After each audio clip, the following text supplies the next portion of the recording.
उत्तर वाहिनीमा यही असोज 21 देखि कालीगण्डकी महामेला दामोदर महोत्सव 2082 हुँदैछ। मालुङ्गा स्याङ्जा र असेर्दी पाल्पाको सङ्गमस्थल उत्तर वाहिनीमा यही असोज 21 देखि कार्तिक 19 गतेसम्म उत्तर गण्डकी महामेला दामोदर धर्मोत्सव 2082 हुने भएको हो।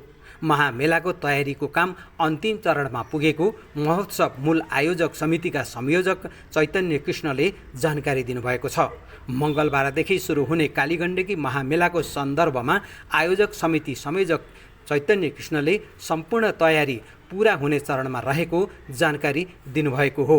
यहाँ प्राकृतिक रूपमा ओम लेखिएको चक्रशिलाको दर्शन 3.5 किलोमिटरको दूरीसम्म उत्तरतर्फ भएर बहेकी कालीगण्डकीमा स्नान, 20 फिट अग्लो भगवान शिवको शालिगको साथमा 1.25 लाख शालग्रामको दर्शन एवं कालीगण्डकीकै जलको 108 धारामा नुहाउने लगायतका अवसरहरू पाइनेछन्। 18 पुराण सहस्र चण्डीपाठ अनुष्ठानको सुन्दर अवसर एवं 1.25 लाख शालग्रामको दर्शन गर्न पाइने भएकाले पनि महामेलामा सहभागी हुनुले ठूलो अर्थ राख्ने उहाँको भनाइ छ।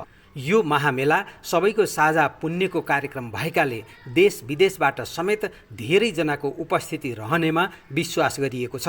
चैतन्य कृष्णका अनुसार शास्त्रमा उत्तरतर्फ फर्केको नदीलाई तीर्थ भनिन्छ। कालीगण्डकी उत्तर भएर बगेकी हुनाले यिनलाई यहाँ उत्तर वाहिनी भनिएको हो। जहाँ ब्रह्ममयी गङ्गा नदी उत्तर वाहिनी मूर्ति भएर विद्यमान हुनुहुन्छ, त्यहाँ उहाँलाई दर्शन गर्दा, स्नान गर्दा र प्रणाम गर्दा समस्त पापहरूको नाश हुन्छ। त्यसैले संस्कृतिको अध्ययन गर्ने सबैले पटक पटक दर्शन गर्नुपर्ने उहाँको भनाइ छ।